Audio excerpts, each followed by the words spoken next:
ദൈവത്തിൻ്റെ വചനം ധ്യാനിക്കാൻ പരിശുദ്ധാത്മാവ് ഒരു പ്രകാശനം നൽകിയത് നെഹമ്യാവിൻ്റെ പുസ്തകം 13-ാം അധ്യായത്തിൻ്റെ 1-2 വാക്യങ്ങൾ. അതിൽ 2-ാമത്തെ വാക്യത്തിൻ്റെ ഒടുവിലത്തെ ഒരു സെന്റൻസ് ഉണ്ട്. ആ വാചകം ഒന്നുകൂടെ പുനർവിചിന്തനം ചെയ്താണ് ദൈവവചനം ധ്യാനിപ്പാൻ ആഗ്രഹിക്കുന്നത്. നെഹമ്യാവ് 13-ാം അധ്യായത്തിൻ്റെ 1-2 വാക്യം.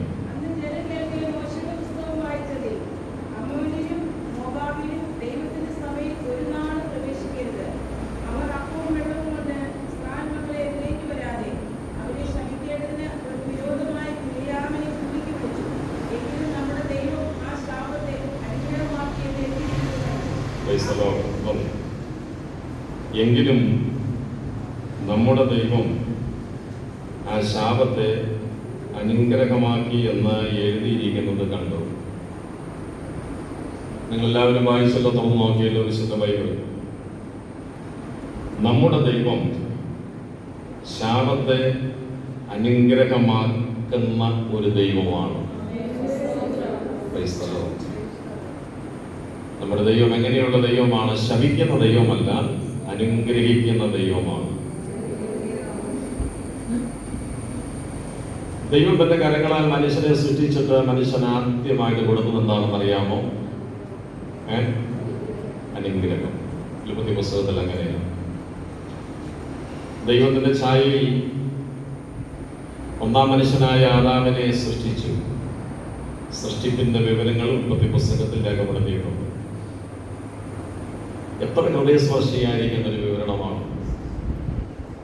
നിലത്തെ കുടിയിൽ നിന്ന് ദൈവത്തിന്റെ ഒരു രൂപമാണ് ദൈവം മെനഞ്ഞത്, തന്റെ ഛായയാണ്. എന്നിട്ട് അതിനകത്തേക്ക് എന്തൂതി എന്നാണ് വായിക്കുന്നത്? ജീവശ്വാസം ഊതി. ആ ജീവശ്വാസം സാധാരണ ശ്വാസമല്ല, ജീവനുള്ള ദൈവത്തിന്റെ ശ്വാസം. എന്തിനു വേണ്ടിയിട്ടാണ്? ചിന്തകന്മാർ പറയുന്നത് സാധാരണ ശ്വാസമാണെങ്കിൽ പിന്നെ അവിടെ ഒരുപക്ഷെ ഇങ്ങനെ ജീവൻ പ്രാപിച്ച് കിടന്നേന്, വയ്യ അനങ്ങി അവിടെ കിടന്നേന്. നല്ലത് കാലൊന്ന് എഴുന്നേക്കണ്ടേ, നടക്കണ്ടേ. അനുഗ്രഹിക്കപ്പെട്ട ഒരു ഭാവിയുണ്ടല്ലോ. ആ മനുഷ്യനിൽ നിന്നാണ് പിന്നീട് സന്തതി പരമ്പരകൾ വരേണ്ടത്. അതുകൊണ്ട് ദൈവം കൊടുത്തത് ഒരു സാധാരണ ശ്വാസമല്ല കൊടുത്തത്. എന്താ കൊടുത്തത്? ജീവശ്വാസം കൊടുത്തു. ആ ജീവശ്വാസം അങ്ങ് ചെന്ന ഉടനെ തന്നെ മനുഷ്യൻ കാലൊന്ന് എഴുന്നേറ്റു.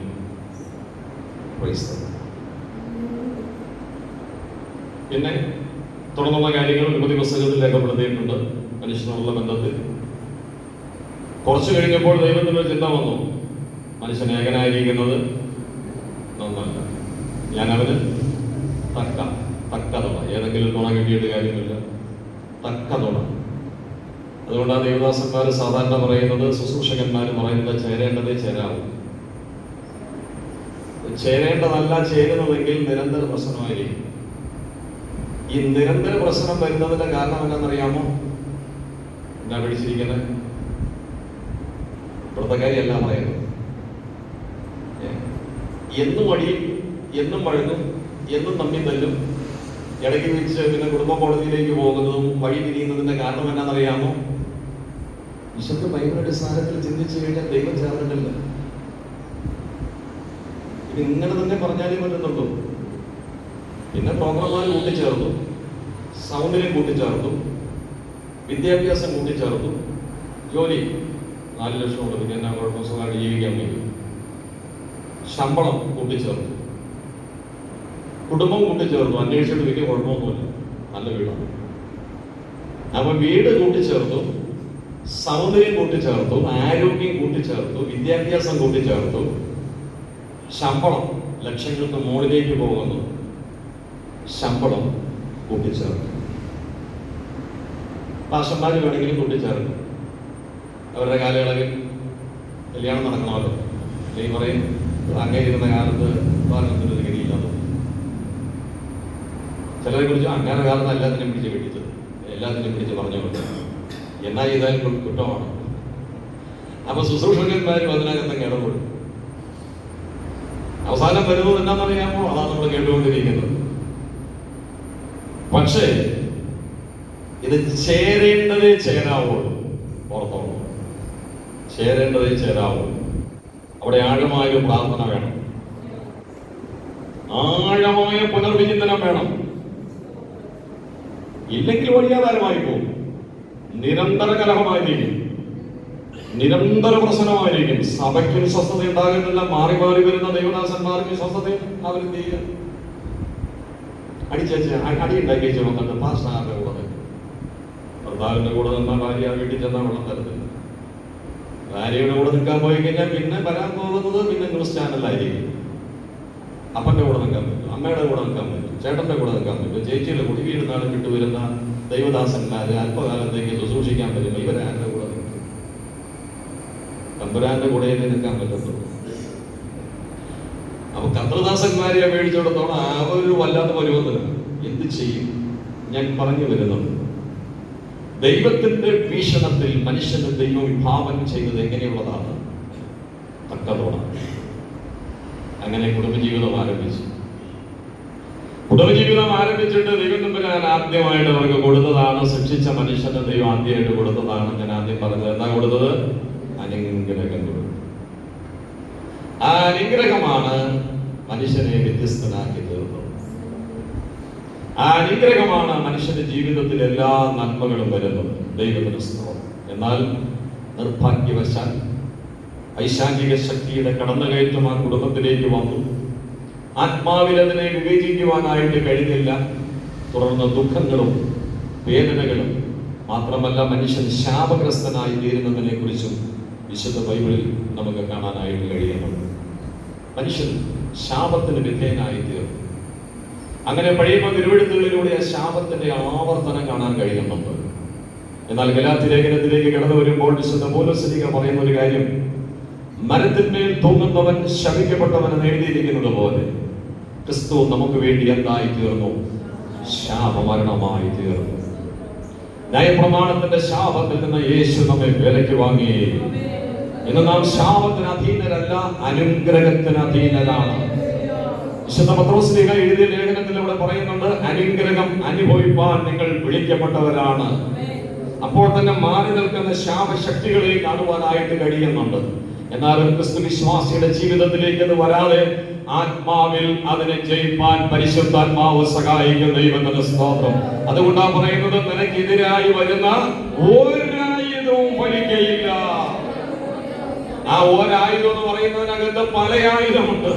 ശാപത്തിന്റെ ആയുധങ്ങളുണ്ട്, തിന്മയുടെ ആയുധങ്ങളുണ്ട്, അധർമ്മത്തിന്റെ ആയുധങ്ങളുണ്ട്, അത് പ്രതിസന്ധിയുടെ ആയുധങ്ങളുണ്ട്, രോഗത്തിന്റെ ആയുധങ്ങളുണ്ട്, വേദനയുടെ ആയുധങ്ങളുണ്ട്. കൃപയിൽ നിൽക്കുന്ന ആത്മാവിനാൽ വലയം ചെയ്യപ്പെട്ടിരിക്കുന്ന ഒരു ക്രിസ്തു വിശ്വാസിയെ അപേക്ഷിച്ചിടത്തോളം കോഴി തന്റെ കുഞ്ഞുങ്ങളെ ചിറകിന്റെ ഉള്ളിൽ സൂക്ഷിക്കുന്നത് പോലെ ദൈവത്തിന്റെ സംരക്ഷണത്തിന് വിധേയപ്പെട്ടു പോകുന്ന ഒരു ക്രിസ്തു വിശ്വാസിയോട് ഒരു ദുഷ്ടശക്തിയും ഒരു ശാപബന്ധനവും എടുക്കാതെ അവരെ വഹിക്കുന്ന ഒരു ദൈവത്തെ കാണുവാനായിട്ട് കഴിയുന്നുണ്ട്. അവരുടെ കവചം എന്ന് പറയുന്നത് ദൈവമാണ്, അവരുടെ പരിചയം എന്ന് പറയുന്നത് ദൈവമാണ്. അതുകൊണ്ട് സംഗീതക്കാരൻ പറയുന്നത്, നീയോ യഹോവേ എനിക്ക് ചുറ്റും പരിചയം, എന്റെ മഹത്വമോ എന്റെ തല ഉയർത്തുന്നവനും നീയാണ്. ഒരു ഹല്ലേലൂയ പറഞ്ഞ് വചന ഹൃദയത്തിലേക്ക് ഏറ്റെടുക്കാൻ കഴിയട്ടെ. ദൈവമാണ് നമ്മുടെ സംരക്ഷകൻ എന്ന് പറയുന്നത്. ദൈവത്തിന്റെ പൗരസ്ത്യമണ്ഡലത്തിൽ വ്യാപരിച്ചു നിൽക്കുന്ന ഒത്തിരി ശാപങ്ങളുണ്ട്, ഒത്തിരി പ്രതിസന്ധികളുണ്ട്. എന്നാൽ അത് ഏൽക്കാതെ ഉള്ള കയ്യിൽ നമ്മെ സൂക്ഷിക്കുന്ന ഒരു ദൈവത്തെ കാണാനായിട്ട് കഴിയുന്നുള്ളൂ. വായിച്ച വാക്യത്തില് ദൈവത്തിന്റെ ആത്മാവ് കൊടുത്തിരിക്കുന്ന ഒരു കാര്യം ഇതാണ്, നിങ്ങൾ ശ്രദ്ധിച്ചോളൂ. എങ്കിലും ശപിക്കേണ്ടതിന് ചെന്നു, പക്ഷെ എങ്കിലും നമ്മുടെ ദൈവമായ കർത്താവ് ആ ശാപത്തെ അനുഗ്രഹമാക്കി മാറ്റും. ഞാൻ ഈ കുറിവാക്യം നിലനിർത്തിക്കൊണ്ട് ദാവീദ് രാജാവിന്റെ ജീവിതത്തിന്റെ ഒരു ഭാഗം ഇതിനോട് പരസ്പരം ബന്ധപ്പെട്ട് വരുന്നതാണ്. 2 ശമൂവേലിന്റെ പുസ്തകത്തിലേക്ക് ഇനി നിങ്ങൾ വരിക. 2 ശമൂവേലിന്റെ പുസ്തകം 16-ാം അധ്യായത്തിന്റെ 11-12 വാക്യങ്ങൾ ചേർത്ത് വായിക്കും. 2 ശമൂവേൽ 16-ാം അധ്യായത്തിന്റെ 11-12. പിന്നെ ദാവീദ് അബീശായിയോട് തന്റെ സകല ഭക്തന്മാരോടും പറഞ്ഞത്, എന്റെ ഉദരത്തിൽ നിന്ന് പുറപ്പെട്ട മകനെനിക്ക് പ്രാണഹാനി വരുത്തുവാൻ നോക്കുന്നുവെങ്കിൽ ഈ ബെന്യാമീന്യൻ ചെയ്യുന്നത് അടുത്തത്, അവനെ വിടുവീൻ, അവൻ അവന്റെ വഴിക്ക് പോട്ടെ, അവനെ വിടുവീൻ, അവൻ ശപിക്കട്ടെ. യഹോവ അവനോട് കൽപ്പിച്ചിരിക്കുന്നു എന്നാണ് ദാവീദ് പറയുന്നത്. ശപിക്കാനായിട്ട് കൽപ്പിച്ചിട്ടുണ്ടായിരിക്കും. അടുത്തത്, അടുത്ത് പറയുന്ന ഒരു കാര്യം ഇതാണ്. പക്ഷേ നെഹമ്യാവിന്റെ പുസ്തകത്തിൽ പറഞ്ഞിരിക്കുന്ന പോലെ എങ്കിലും എന്നുള്ളൊരു വാക്ക് അവിടെ ഉണ്ടല്ലോ നെഹമ്യാവിന്റെ പുസ്തകത്തിൽ. എങ്കിലും ആ ശാപം നമ്മുടെ ദൈവമായ കർത്താവ് അനുഗ്രഹമാക്കി എന്ന് നെഹമ്യാവിൽ പറയുന്നത് പോലെ ഇവിടെ എങ്കിലും എന്നതിന് പകരമായിട്ട് കൊടുത്തിരിക്കുന്നു പക്ഷേ യഹോവ എന്റെ സങ്കടം നോക്കി ഇന്നത്തെ അവന്റെ ശാപത്തിന് പകരം എനിക്ക് അനുഗ്രഹം നൽകും. രണ്ട് വാക്യങ്ങൾ ഇനി ഇതിലധികമുണ്ട്. ഇനി ഈ രണ്ടിലധികം വായിപ്പിക്കുന്നില്ല. ഇനി അതിന്റെ കുറെ ചരിത്രപരമായിരിക്കുന്ന ഭാഗം കൂടെ നമുക്ക് വിചിന്തനം ചെയ്യാം. അപ്പൊ രണ്ട് വാക്യങ്ങളിലായിട്ട് ദൈവത്തിന്റെ ആത്മാവ് പറഞ്ഞിട്ടുണ്ട്, ശാപങ്ങളെ ദൈവം എന്താക്കും? അനുഗ്രഹമാക്കും. അതിന്റെ ഹൃദയത്തിൽ വിശ്വസിക്കണം. എത്ര പ്രതിബന്ധമായിട്ട് നിൽക്കുന്നതിനെയും അനുഗ്രഹമാക്കാൻ ദൈവം കഴിവുള്ളവനാണ്. 16-ാം അധ്യായത്തിലെ ഇവിടുത്തെ 16-ാം അധ്യായം 2 ശമൂവേൽ 16 ചരിത്രപരമായിരിക്കുന്ന ഭാഗം, ദാവീദിനെതിരെ തന്റെ മകനായ അബ്ശാലോം നിൽക്കുകയാണ്. അബ്ശാലോമിനോടുള്ള കൂട്ടുകെട്ട് ദിനം പ്രതി വർദ്ധിച്ചു വരുന്നു. ദാവീദിന്റെ കൂട്ടത്തിലുണ്ടായിരുന്ന ആളുകളിൽ പലരും അബ്ശാലോമിന്റെ കൂടെ ചേർന്നു. മാത്രമല്ല ഒരിക്കൽ വരെയും തന്റെ വിശ്വസ്തനും തന്റെ സ്നേഹിതനുമായിട്ട് പോയിക്കൊണ്ടിരുന്ന ശിമയി എന്ന് പറയുന്ന പേരുള്ള ഒരാൾ അപ്രതീക്ഷിതമായി ദാവീദിനെതിരെ തിരിയുന്നു.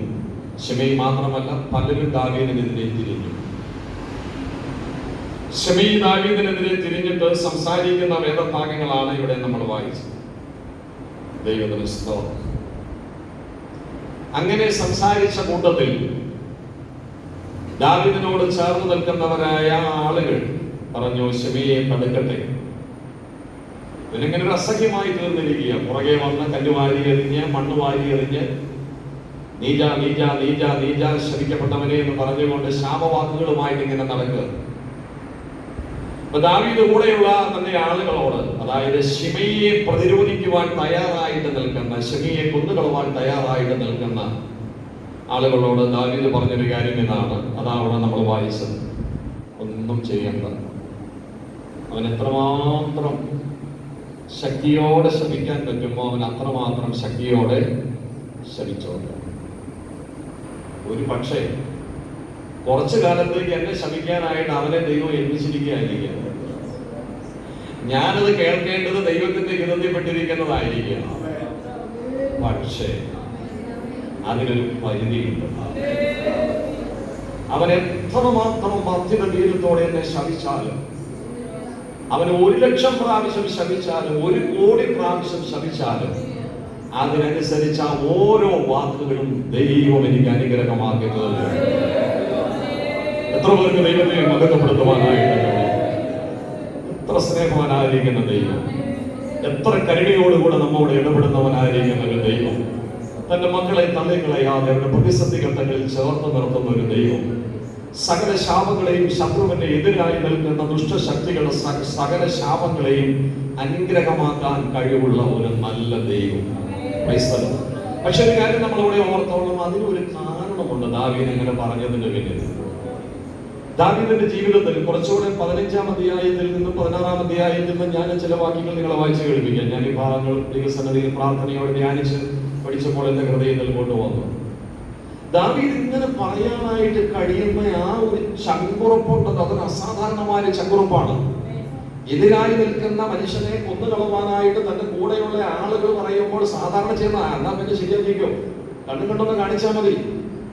മാത്രമല്ല മിണ്ടാതിരിക്കുന്ന അവനോട് പറയാം, ഒരു വാക്കുകൊണ്ട് പോലും ഒരു പ്രവൃത്തി കൊണ്ട് പോലും ഒരു ദോഷവും ആ മനുഷ്യന് ചെയ്യാതെ ദൈവസന്നിധിയിൽ ഇങ്ങനെ പറയാനായിട്ട് കഴിഞ്ഞതിന്റെ പിന്നിൽ ദാവീദിന്റെ അസാധാരണമായ ചില പ്രത്യേകതകൾ ഈ വേദഭാഗങ്ങളിൽ നമുക്ക് കാണാൻ കഴിയുന്നുണ്ട്.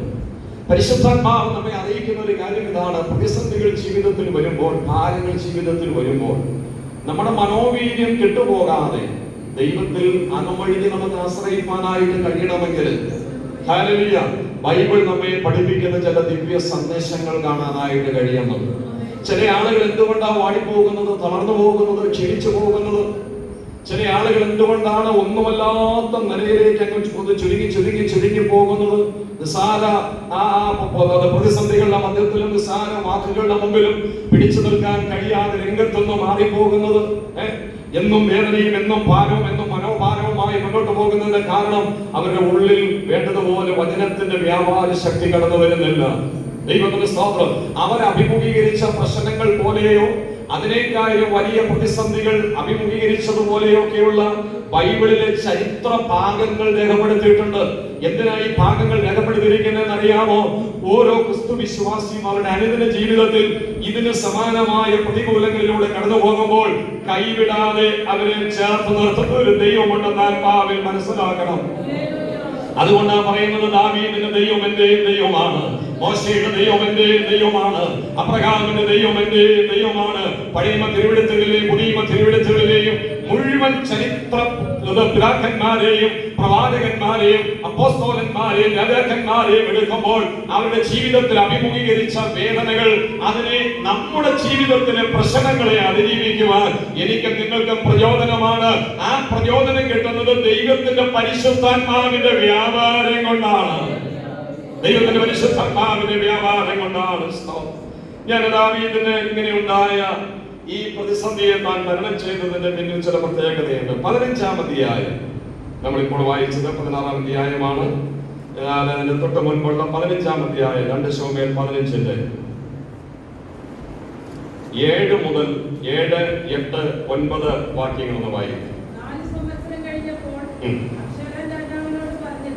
4 സംവത്സരം കഴിഞ്ഞപ്പോൾ അബ്ശാലോം, അതായത് അപ്പനായ ദാവീദ് രാജാവിനോട് പറഞ്ഞത്,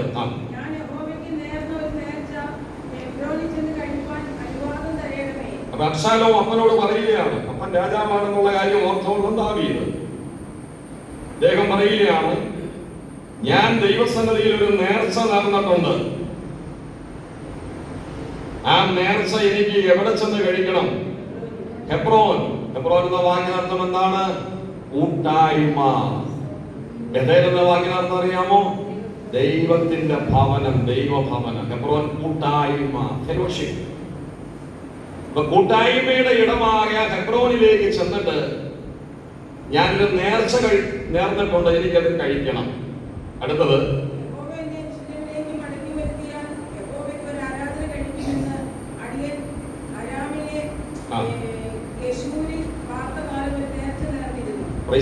അദ്ദേഹം പറയുകയാണ്, ഹെബ്രോനിൽ ചെന്ന് ഞാനൊരു ആരാധന കഴിച്ചേക്കാമെന്ന് ഞാനൊരു നേർച്ച നേർന്നിട്ടുണ്ട്.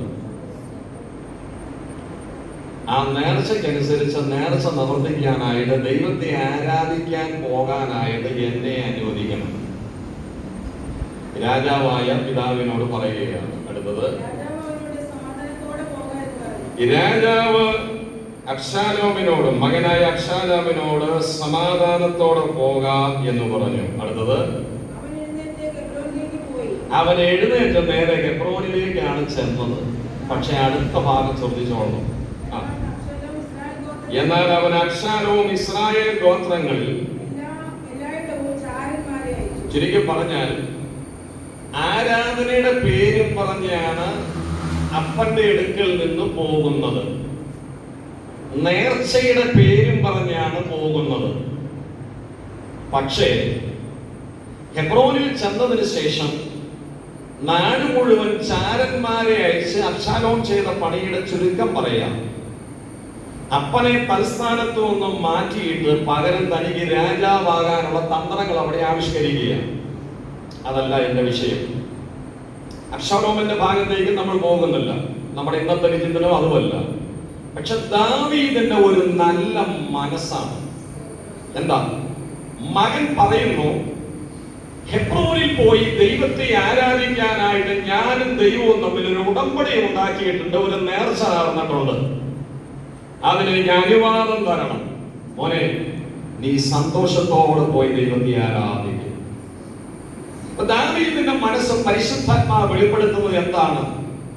മകന്റെ കുതന്ത്രം, മകന്റെ കപടത തനിക്ക് തിരിച്ചറിയാനായിട്ട് കഴിഞ്ഞിട്ടില്ല എങ്കിലും മകൻ ആരാധനയുടെ പേര് പറഞ്ഞപ്പോൾ നമുക്ക് ഇത്രയും സൗഭാഗ്യങ്ങളുണ്ടല്ലോ, ഞാൻ രാജാവാണല്ലോ, അല്ലെങ്കിൽ ഇന്ന് എന്റെ നന്മകളെല്ലാം നമുക്കുണ്ടല്ലോ, ഒരു കാലത്ത് ഞാൻ പഞ്ഞിനൂൽ കൊണ്ടുള്ള അങ്കി ധരിച്ച് ദൈവത്തെ ആരാധിച്ചിട്ടുള്ളതാണ്, ഒത്തിരി ദൈവത്തിന് വേണ്ടി ചെയ്തതാണ് എന്ന് പറഞ്ഞ് വേണമായിരുന്നു എങ്കിൽ ആ മകനെ ഹെബ്രോനിലേക്ക് വിടാതെ ആരാധനയിൽ നിന്ന് എനിക്ക് തടയാമായിരുന്നു.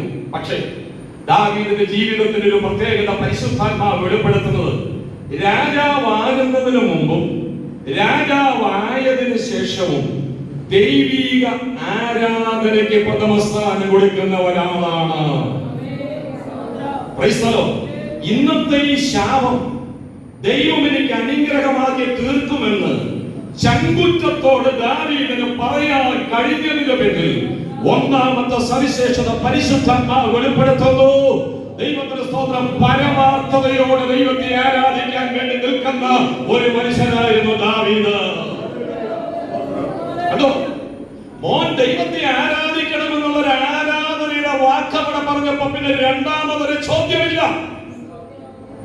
രണ്ടാമതൊന്നും പറയാനില്ല. എന്ന് പറഞ്ഞാൽ ആ അപ്പന്റെ ഉള്ളു മുഴുവൻ എന്താണ്? എന്റെ മകൻ ദൈവത്തെ ആരാധിക്കണം, എനിക്ക് ദൈവത്തെ ആരാധിക്കണം. എത്ര പേർക്ക് തോന്നുന്നു മനസ്സിലായി ദൈവമക്കളെ?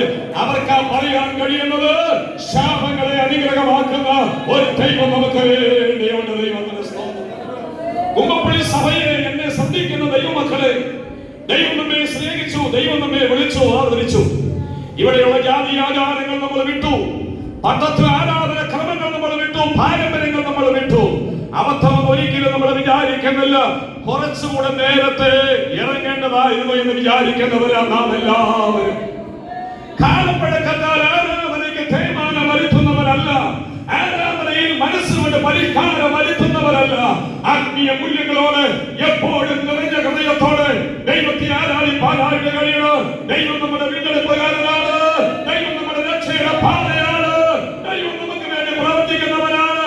നിറഞ്ഞ ഹൃദയത്തോടെ ആത്മാവിൽ ദൈവത്തെ ആരാധിക്കുന്നവർക്കാണ് പിന്നത്തേതിൽ ദൈവാനുഗ്രഹം അനുഭവിച്ചറിയണയായി തീരുന്നത്. മനസ്സിലായോ? ആരാധിക്കുന്നവരുടെ മുമ്പിൽ ശാപങ്ങൾക്ക് സ്ഥാനമില്ല. ആരാധിക്കുന്നവരുടെ മുമ്പിൽ ശാപം വഴിമാറി പോകൂ. ഓരോ കുടുംബങ്ങളും ഓർക്കണം, ഓരോ ദൈവമക്കളും ഓർക്കണം. ദൈവത്തിന് നന്ദിയോടെ സ്തോത്രം. ആദർശ മണ്ഡലങ്ങളിൽ നിങ്ങളുടെ കണ്ണുകൾക്ക് മറയത്ത് ഏതെങ്കിലും ശാപങ്ങൾ തലക്കെട്ട് നിൽക്കുന്നുണ്ടെങ്കിൽ, നിങ്ങൾക്കെതിരായി നിൽക്കുന്ന ഏതെങ്കിലും വെല്ലുവിളികൾ ഉണ്ടെങ്കിൽ, ഏതെങ്കിലും സമ്മർദ്ദങ്ങൾ ഉണ്ടെങ്കിൽ, ദൈവാത്മാവിനെ പറയുവാനായിട്ട് കഴിയുന്നു.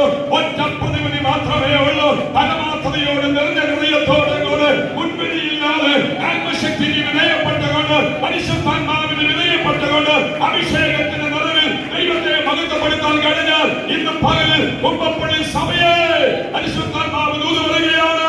അനുഗ്രഹത്തിലേക്ക് എത്തിക്കാൻ ദൈവം കഴിവുള്ളവരാണ്.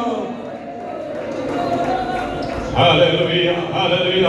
ദൈവത്തിന്റെ സ്തോത്രം. ദൈവസന്നിധിയിൽ ആത്മാവിൽ നിങ്ങൾ പ്രാർത്ഥിക്കുക. കർത്താവേ, ആഴ്ചകൾ കഴിയുമ്പോൾ, മാസങ്ങൾ കഴിയുമ്പോൾ ഒരു വിടുതലിന്റെ സാക്ഷ്യം പങ്കുവെപ്പാൻ ദൈവാനുഗ്രഹത്തിന്റെ നിറവിലേക്ക് ഞങ്ങളെ എത്തിക്കുവാനാകണമേ. ആരാധന ജീവിതത്തിൽ എവിടെയെങ്കിലും മന്ദതകൾ വന്നുപോയിട്ടുണ്ടെങ്കിൽ എന്നോട് പൊറുക്കുവാനാകണമേ. എന്റെ കുടുംബാരാധനയിൽ, സമാരാധനയിൽ, എന്റെ വ്യക്തിപരമായ ആരാധനയിൽ അങ്ങയോടുള്ള ബന്ധത്തിൽ നിറഞ്ഞ ഹൃദയത്തോടെ ആത്മശക്തിക്ക് വിധേയപ്പെട്ട് അങ്ങേക്ക് തരുന്ന മഹത്വം തരുവാൻ എന്നെ സഹായിക്കണമെന്ന് പ്രാർത്ഥിക്കുക. അതുകൊണ്ട് ദൈവം നമ്മെ നിറയ്ക്കാൻ കഴിവുള്ളവനാണ്. പഴയ തിരുവെഴുത്തുകളിലും പുതിയ തിരുവെഴുത്തുകളിലും ആത്മീയ ആരാധനയ്ക്ക് പ്രാധാന്യത കൊടുത്ത എല്ലാവരെയും ദൈവം അനുഗ്രഹിച്ചു. ഞാൻ ആ ഭാഗത്തൊന്നും ഇനി കൂടുതൽ വാക്യങ്ങൾ വായിപ്പിക്കുന്നില്ല. നിങ്ങൾക്ക് എല്ലാവർക്കും മനസ്സിലായി. എന്റെ വ്യക്തിപരമായ ജീവിതത്തിൽ ആരാധന മനോഭാവം എന്റെ മകനെ അതിനു വേണ്ടി പ്രോത്സാഹിപ്പിക്കും. എന്നാൽ മകൻ മറ്റൊരു രീതിയിലേക്ക് മാറിപ്പോയി. ദാവീദ് ഉത്തരവാദിയാണ്. ഇനി മറുഭാഗം, ആരാധനയുടെ പേരും പറഞ്ഞ് അപ്പനെ കബളിപ്പിച്ചു പോയ മോൻ എന്നാ കിട്ടിയെന്ന് പിന്നെ എന്താ, അത് നമ്മുടെ വിഷയമല്ലാത്തതുകൊണ്ട് ഇപ്പൊ നമ്മൾ ദുരന്തമായി പോയി ആ മോൻ. മനസ്സിലായോ? അപ്പൻ പരമാർത്ഥതയോടെ മോനെ നീ പോയെന്ന് പറഞ്ഞ് അവനെ അനുഗ്രഹിച്ചു വിടുന്നു. എന്നാൽ ആരാധനയുടെ പേരും പറഞ്ഞ് അപ്പനെ കബളിപ്പിച്ചു പോയ ഇവൻ ദുരന്തമായി തീർന്നു. നല്ല യവനത്തിൽ തീർന്നു പോയി. അതൊക്കെ നമുക്കൊരു അപകടം എന്നറിയുമ്പോൾ ദൈവത്തെ കളിപ്പിക്കുക. ആരാധനാലയം എന്ന് പറയുന്നത്, ആരാധന എന്ന് പറയുന്നത്, ദൈവം എന്ന് പറയുന്നത് നമുക്ക് 4 കാശ് ഉണ്ടാക്കാൻ വേണ്ടിയുള്ളത്, നമുക്ക് മെച്ചമായി ജീവിക്കാൻ വേണ്ടിയുള്ളത്, നമ്മുടെ കലാപരിപാടികൾ ആവിഷ്കരിക്കാൻ വേണമല്ലോ. പള്ളി കൂട്ടായ്മ ദൈവിക സാന്നിധ്യം എന്ന് പറയുന്നത് നമുക്ക് മനസ്സിൽ മാറിയെന്നോ അത്രയേ ഉള്ളൂ. ദൈവത്തിന് സ്തോത്രം. പക്ഷെ ഇതിലായി കഴിഞ്ഞാൽ ഇതിന്റെ പരിപാവനത മനസ്സിലായി ദൈവത്തിന് വേണ്ടി നിൽക്കും. അകത്ത് വന്നാൽ അതിന്റെ പരിപാവനത മനസ്സിലാകും. അതിന്റെ അകത്ത് എന്തോരം ആളുകളുണ്ട്. പഞ്ചായത്തിൽ എന്തോരം ആളുകളുണ്ട്, എറണാകുളം ജില്ലയിൽ എന്തോരം ആളുകളുണ്ട്, കേരളത്തിൽ എന്തോരം ആളുകൾ, കേരളത്തിലുള്ള മുഴുവൻ ബന്ധുക്കോസുകാരാണ്, കേരളത്തിലുള്ള മുഴുവൻ ദൈവങ്ങളാണ്. പക്ഷെ അവർക്കെല്ലാവർക്കും മറിഞ്ഞിരിക്കുന്ന ഈ സുവിശേഷ വെളിച്ചം ദൈവം നമ്മുടെ ഹൃദയത്തിൽ പറയാൻ യേശുവിനെ അറിയുവാൻ പരിശുദ്ധാത്മാവ് നമ്മുടെ ഹൃദയ കണ്ണുകളെ തുറന്നു. നാം ദർശനം പ്രാപിച്ചവർ, കണ്ണ് തുറന്നു കിട്ടിയവരാ നാം എല്ലാവരും. നിയോഗം പ്രാപിച്ചവരാണ്, അഭിഷേകം പ്രാപിച്ചവരാണ്, വിശുദ്ധ വിളിയാൽ വിളിക്കപ്പെട്ടവരാണ്, നാം രക്ഷിക്കപ്പെട്ടവരാണ്. വെള്ളത്തിലിറങ്ങി വിശുദ്ധ മാമോദീസ സ്വീകരിച്ച് കർത്താവിനോടും തന്നെ തിരുസഭയോടും ചേർന്നവരാണ് നാം എല്ലാവരും. ജ്ഞാനസ്നാനത്തിന്റെ പ്രാധാന്യത അറിയാമോ? ജ്ഞാനസ്നാനത്തിന്റെ പ്രാധാന്യം സുറിയാനി ഭാഷയിൽ മാമോദിസ എന്നാണ് പറയുന്നത്. വിശുദ്ധ മാമോദിസ. നമുക്ക് പറഞ്ഞാൽ തന്നെ കുഴപ്പമില്ല, മനസ്സിലായോ? എന്ന് പറഞ്ഞ കാലങ്ങളായിട്ട് നമ്മൾ ഇങ്ങനെ പരിചയിച്ചു വരുന്ന വാക്കല്ലാതെ ആ വാക്കിന്റെ പ്രാധാന്യത എന്താണെന്നോ ഒന്നൊന്ന് പുതുക്കിയെടുക്കാനും തയ്യാറല്ല. വിശുദ്ധ മാമോദിസ എന്ന് പറഞ്ഞാൽ കർത്താവിനോടും കർത്താവിന്റെ തിരുസഭയോട് ചേരുന്നത്. അതിന് മനസ്സിലാത്ത മുങ്ങണ്ട, വെറുതെ അവനെ അവളെ പിടിച്ച് മുക്കരുത്. എന്തിനാ മനസ്സിലായി? കർത്താവിനോട് ചേർന്ന് പോകാൻ മനസ്സുള്ളവർ തീർന്നില്ല. ദൈവത്തോട് ചേർന്ന് പോകുന്നതിന്റെ വിശുദ്ധ സമൂഹമാണ് വിശുദ്ധ സഭ എന്ന് പറയുന്നത്. ആ സഭയ്ക്കകത്തേക്ക് പ്രവേശിക്കാൻ മനസ്സിലാത്തവരെ പിടിച്ച് മുക്കേണ്ട കാര്യമുണ്ടോ? വേണ്ട. നീ നിന്റെ വിശ്വാസം അനുസരിച്ച് പോകും. അവന്റെ വിശ്വാസം തന്നെ വിട്ടുകൊടുക്കുക, അവളെ വിശ്വാസം തന്നെ വിട്ടുകൊടുക്കുക. അല്ലാതെ മുക്കി ശരിയാക്കി എടുക്കേണ്ട പരിപാടി അല്ല. അത് ശരിയായവരാ മുങ്ങേണ്ടത്. മനസ്സിലായോ? ക്രിസ്തീയ മാർഗം എന്ന് പറയുന്നത് മുക്കി ശരിയാക്കുന്നതല്ല. ശരിയായതിനു ശേഷം, നീതിമാർഗം നന്നായി വിലയിരുത്തിയതിനു ശേഷം വിശുദ്ധ മാമോദിസ സ്വീകരിച്ച് എന്റെ യേശുവിനോടും എന്റെ തിരുസഭയോടും ചേർന്ന് ഞാൻ പോകുന്നു. ഹല്ലേലൂയ പറഞ്ഞ് ദൈവത്തെ മഹത്വപ്പെടുത്തുന്നു. ഈ ചിന്ത ഞങ്ങളുടെയൊക്കെ ഉള്ളിൽ ചെറുപ്രായത്തിൽ അഭിഷിക്തന്മാർ കയറ്റി തന്നതുകൊണ്ടാണ് ഇവിടെ നിൽക്കുന്നത്. ഇനി നിൽക്കും നമുക്ക് തോന്നും എന്തോ സൗന്ദര്യമായിരുന്നറിയാം. മനുഷ്യനെ എങ്ങനെ വേണം ജീവിക്കാൻ പാടില്ല. ഈ വ്രതം നോറ്റിനകത്ത് വന്ന് താമസിച്ച് ലോകത്താളുടെ കളങ്കം പറ്റാതെ ഇങ്ങനെ പോകുന്നതിന് പിന്നിൽ വചനം ഉള്ളിൽ കയറിയതുകൊണ്ടാണ്. അല്ലെങ്കിൽ ആരെ പേടിക്കാന്, ആര് തടയാനാ? മനുഷ്യൻ എങ്ങനെ ജീവിക്കാൻ പാടില്ല. എന്നാൽ വചനത്തിന്റെ മൂല്യങ്ങൾ ഉള്ളിൽ കയറിയത് കൊണ്ടൊരു കാര്യം മനസ്സിലായി. ഇനി ഞാൻ എനിക്കല്ല, ലോകത്തിനല്ല, ഞാൻ എന്റെ കർത്താവിനാ. ഇത് വചനം കയറാത്തവരാണ് ഈ പ്രശ്നം ഉണ്ടാക്കിക്കൊണ്ടിരിക്കുന്നത്. അതുകൊണ്ടാണ് യേശുവിന്റെ പ്രാർത്ഥനയെ പഠിപ്പിച്ചത്, പിതാവേ നീ ജ്ഞാനികൾക്കും വിവേകികൾക്കും മറച്ച് ശിശുക്കൾക്ക് ശിശുസഹിതമായ മനോഭാവത്തോടുകൂടെ, ഒരു ശിശുസഹിതമായ ചിന്തയോടുകൂടെ ദൈവസന്നിധിയിലായിരിക്കുന്ന അവരുടെ ഹൃദയത്തിൽ ഇത് പ്രകാശിപ്പിച്ച് നൽകി തരും. ഇത് പ്രകാശിപ്പിച്ച് കിട്ടിയവർ എപ്പോഴും പ്രാർത്ഥിക്കണം, ദുഷ്ടൻ ഇത് കൊത്തിക്കൊണ്ടു പോകാതെ, കൃപയിൽ നിന്ന് വീണു പോകാതെ, കർത്താവിനോടുള്ള ഭക്തിയിൽ നിലനിൽപ്പാൻ ആവശ്യമായ ബലമെന്റെ മേൽ പകരുമാറാകണമെന്ന് പ്രാർത്ഥിക്ക്. ദൈവമായ കർത്താവ് സഹായിപ്പാനായിട്ട് കഴിവുള്ളവനാണ്.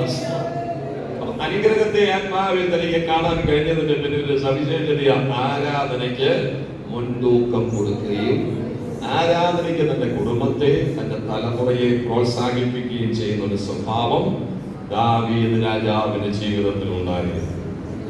15-ാം അധ്യായത്തിന്റെ 25-ാമത്തെ വാക്യം, 2 ശമൂവേൽ 15:25. അടുത്തൊരു പ്രത്യേകതയാണ്.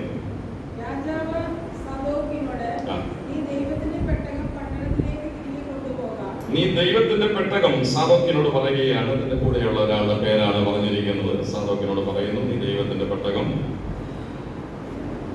തിരികെ കൊണ്ടുപോക, പട്ടണത്തിലേക്ക് കൊണ്ടുപോക. യഹോവയ്ക്ക് എന്നോട് കൃപ തോന്നിയാൽ അവൻ എന്നെ മടക്കി വരും. അടുത്തത്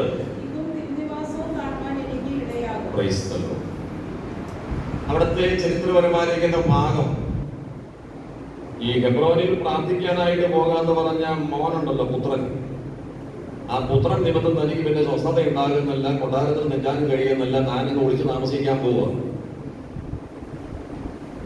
അപ്പൊ അങ്ങനെ ഉള്ള ആ ഒരു പ്രതിസന്ധി ഘട്ടത്തിലൂടെ കടന്നു പോകുമ്പോഴാണ് സാദോക്ക് എന്ന് പറഞ്ഞ തന്റെ കൂടെയുള്ള ആളെ പറഞ്ഞ് കുറെ കാര്യങ്ങൾ ക്രമീകരിക്കാൻ, ഞാനിപ്പോ തൽക്കാലത്തേക്ക് മാറി നിൽക്കുക, ഞാൻ അവരോട് ഏറ്റുമുട്ടാൻ പോകുന്നില്ല, ആ വിഷയം ദൈവത്തിനങ്ങ് വിട്ടുകൊടുക്കുക, മോന്റെ വിഷയം ദൈവത്തിനങ്ങ് വിട്ടുകൊടുക്കുക. അപ്പൊ മോനെതിരെ നിന്നു. അപ്പൊ മോനെ കൊല്ലിച്ചു എന്നുള്ള പേരുദോഷം വരാൻ പാടില്ലല്ലോ, പ്രശ്നം ഉണ്ടാക്കിയെന്ന് വരാൻ പാടില്ലല്ലോ, താൻ ജന്മം കൊടുത്ത പുത്രനല്ലേ. അതുകൊണ്ട് അപ്പനായിട്ടങ്ങ് മാറുക, രംഗത്തുനിന്നങ്ങ് മാറുക. അങ്ങനെ സ്വമനസാലെ കുറച്ചു കാലത്തേക്ക് രംഗത്തുനിന്ന് മാറി നിൽക്കുന്ന സന്ദർഭത്തിൽ പറയുന്ന ഒരു ഭാഗമാണ് 25-ാമത്തെ വാക്യത്തിൽ വായിച്ചത്.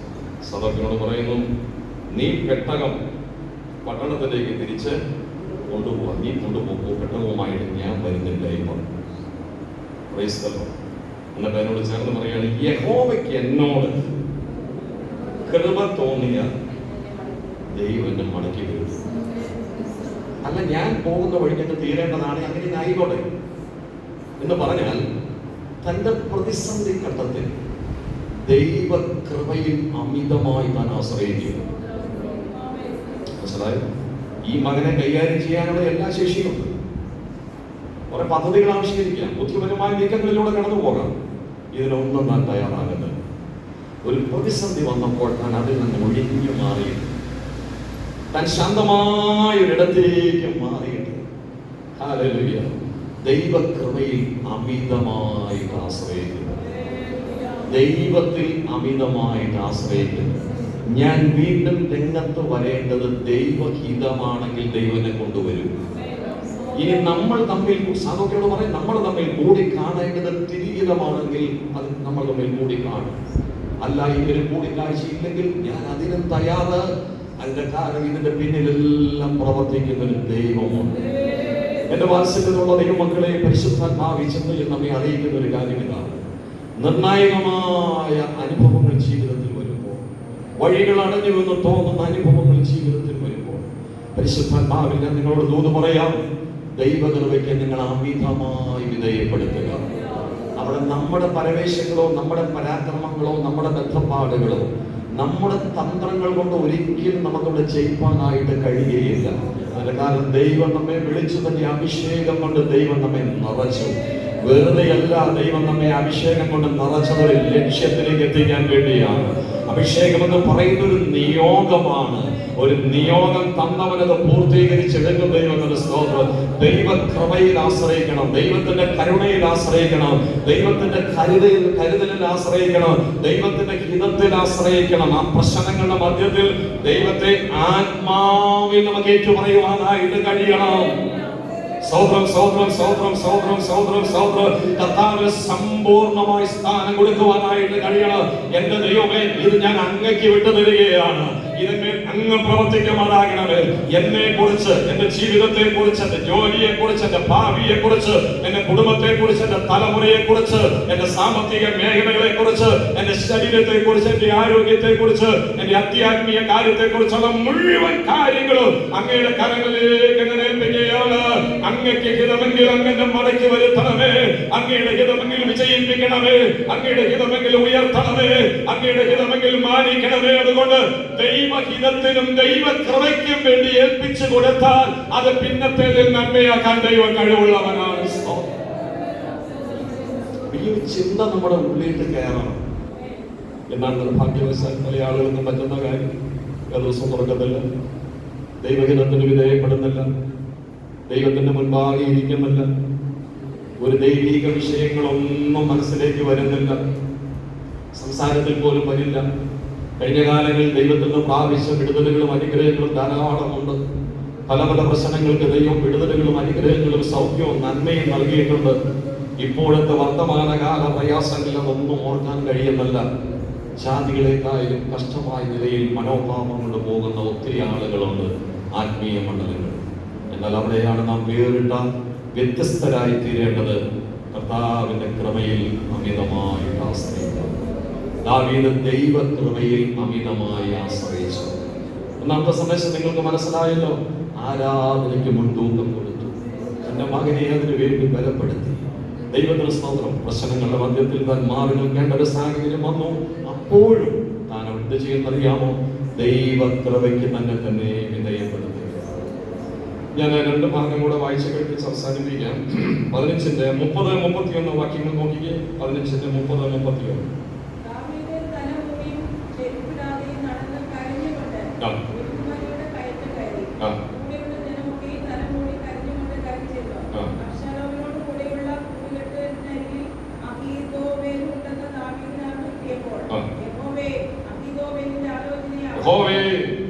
അഖീതോബേലിന്റെ ആലോചനയെ അബദ്ധമാക്കണമേ എന്ന് പറഞ്ഞു. അവിടുത്തെ ആ വാക്യത്തിന്റെ ചരിത്രപരമായിരിക്കുന്ന കാര്യം, ദാവീദിന്റെ വിശ്വസ്ത മന്ത്രിയായിരുന്ന അഖീതോബേൽ അപ്രതീക്ഷിതമായി ഒരു പരിധിവരെ ദാവീദിന്റെ മനസ്സാക്ഷി സൂക്ഷിപ്പുകാരനായി. ഇതുപോലെ ആത്മാർത്ഥ സ്നേഹിതൻ ദാവീദിന് വേറെയില്ല. ചരിത്രപരമായിരിക്കുന്ന ഭാഗം ദാവീദിന്റെ ആത്മാർത്ഥ സ്നേഹിതനെ പിടിച്ചാണ് വിശ്വസ്ത മന്ത്രിയാക്കി മാറ്റിയത്. ഒരു ദിവസം നേരം എടുത്തപ്പോൾ ഈ പുള്ളി തനിക്കെതിരെ നേരെ തിരിഞ്ഞു. ദാവീദിന്റെ ജീവിതത്തിൽ നേരിട്ട മുഴുവൻ പ്രശ്നങ്ങളിലും വെച്ച് തനിക്ക് സഹിക്കാൻ കഴിയാത്തൊരു കാര്യം ഈ ഒരു കാര്യമായി. അബ്ശാലോം മാറിപ്പോകുമെന്ന് വിചാരിച്ചു. ആരെല്ലാം മാറിക്കോട്ടെ, ദൈവത്തിന് അഖീതോബേൽ മാറുമെന്ന് ഒരിക്കലും താൻ വിചാരിച്ചു. അബ്ശാലോം തനിക്ക് എതിരാകുമെന്ന് താൻ വിചാരിച്ചു. പക്ഷെ ഈ പ്രശ്നത്തിന്റെ മധ്യത്തിൽ ദാവീദ് എന്താ ചെയ്തതെന്നറിയാമോ? ദൈവസന്നിധിയിൽ പ്രാർത്ഥിക്കുക.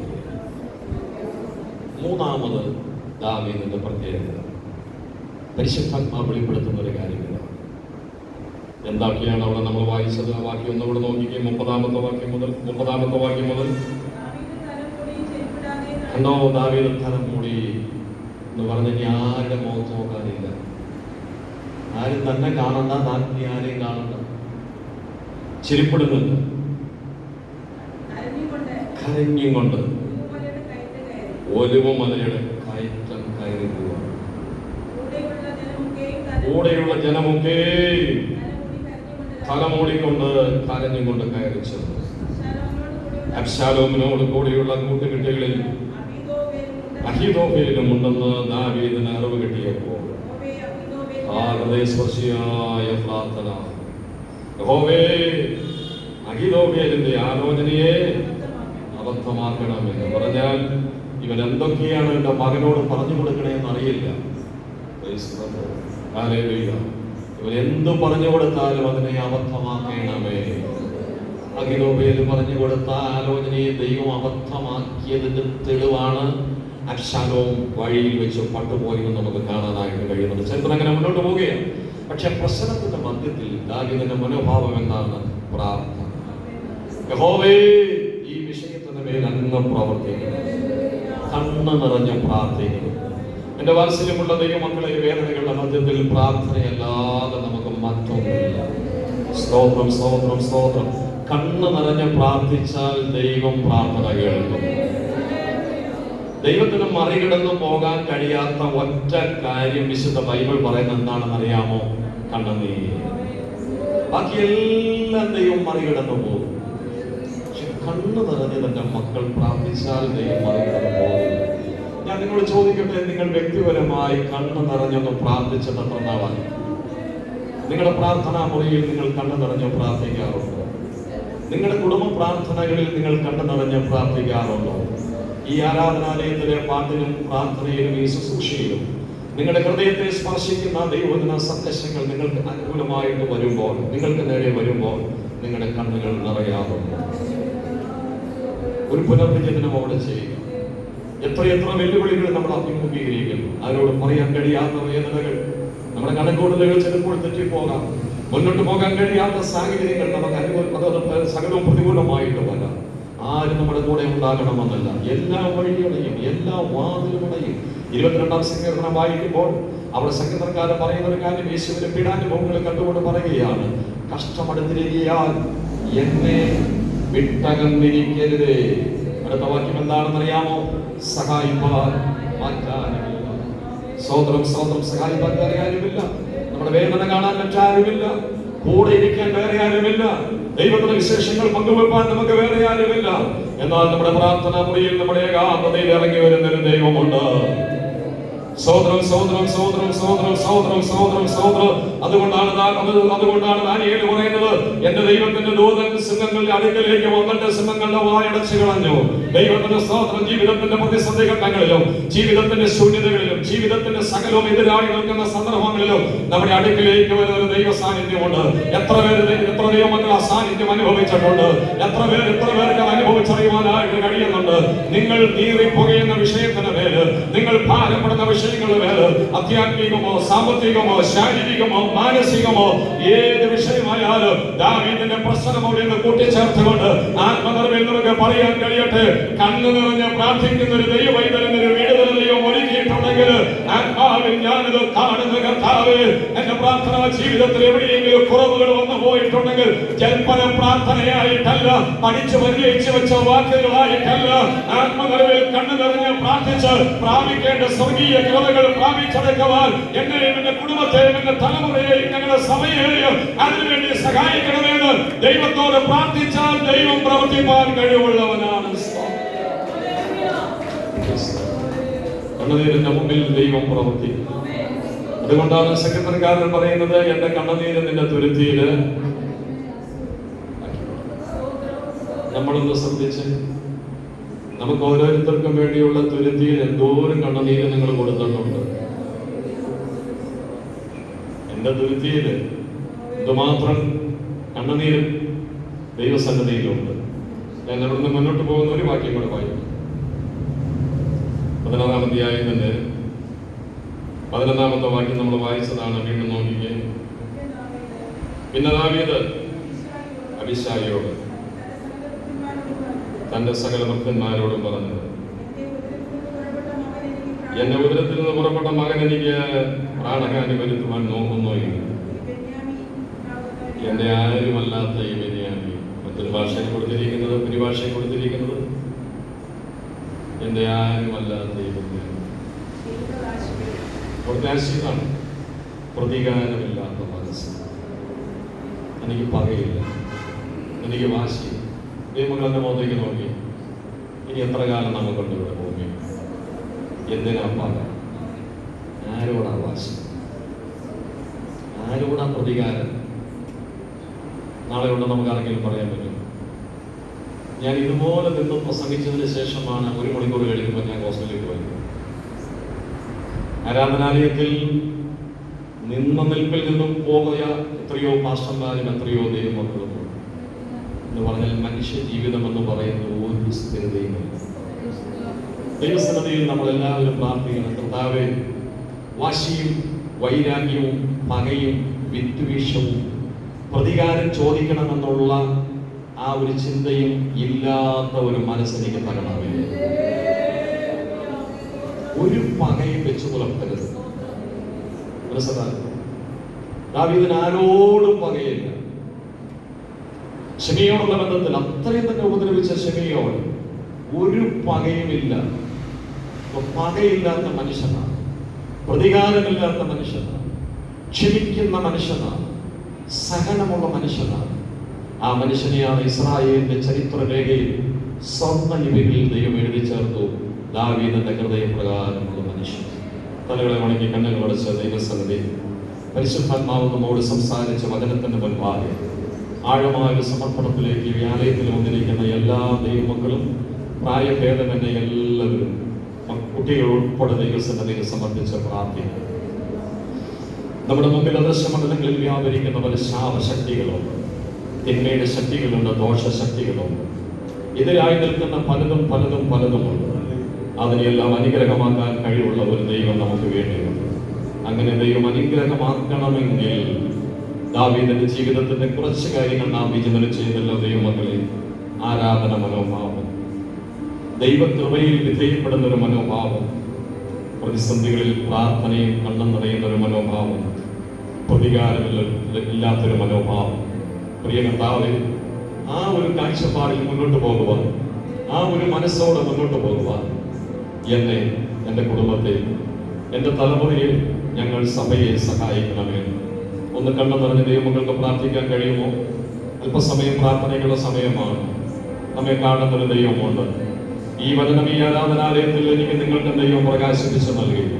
എല്ലാ ദൈവമക്കളും ദൈവസന്റെ ഹൃദയം ഏകാഗ്രമാക്കി പ്രാർത്ഥിക്കുക.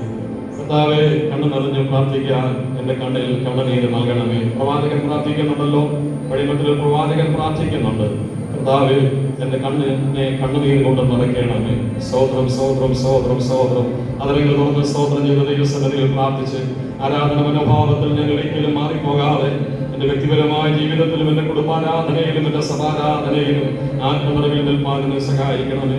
ദൈവകൃപയ്ക്ക് വേണ്ടി വിധേയപ്പെട്ടു പോകുവാൻ എന്നെ സഹായിക്കണമേ.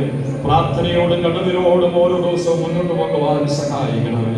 കുറ്റമല്ല മനസാക്ഷിയോട്, നിർമ്മല ഹൃദയത്തോടും, പകയില്ലാത്ത, വൈരാഗ്യമില്ലാത്ത, വാശിയില്ലാത്ത, വിദ്വേഷമില്ലാത്ത, വെറുപ്പില്ലാത്ത മനോഭാവത്തിൽ മുന്നോട്ട് പോകുവാൻ എന്നെ സഹായിക്കണമേ. നമുക്ക് ദൈവസന്നിധിയിൽ പ്രാർത്ഥിക്കാം. സ്വർഗ്ഗസ്ഥ പിതാവേ, അങ്ങയുടെ തിരുനാമത്തിനാണ് ഞങ്ങൾ സ്തോത്രം ചെയ്യുന്നു.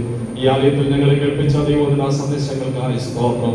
സകല ശാപങ്ങളെയും അനുഗ്രഹമാക്കുന്ന ഒരു ദൈവം ഞങ്ങൾക്ക് വേണ്ടിയുള്ളതിനായി സ്തോത്രം. എന്നാൽ ആ അനുഗ്രഹങ്ങൾ വെളിപ്പെടണമെങ്കിൽ ദാവീദിന്റെ ജീവിതത്തിന്റെ ഒരു ഭാഗം ഞങ്ങൾ വിചിന്തനം ചെയ്തല്ലോ കർത്താവേ. ആ നല്ല വശങ്ങൾ ഞങ്ങളുടെ ജീവിതത്തിൽ കൂട്ടിച്ചേർത്ത് ഞങ്ങളുടെ ക്രിസ്തീയ ജീവിതം കുറ്റമറ്റ മനസാക്ഷിയോടെ മുന്നോട്ട് കൊണ്ടുപോകുവാൻ പരിശുദ്ധാത്മാവ് ഞങ്ങൾക്ക് തുണ നൽകണമേ. യേശു ക്രിസ്തുവിൻ ധന്യമേറിയ നാമത്തിൽ പ്രാർത്ഥിക്കുന്നത് കേൾക്കണം സ്വർഗ്ഗസ്ഥ പിതാവേ.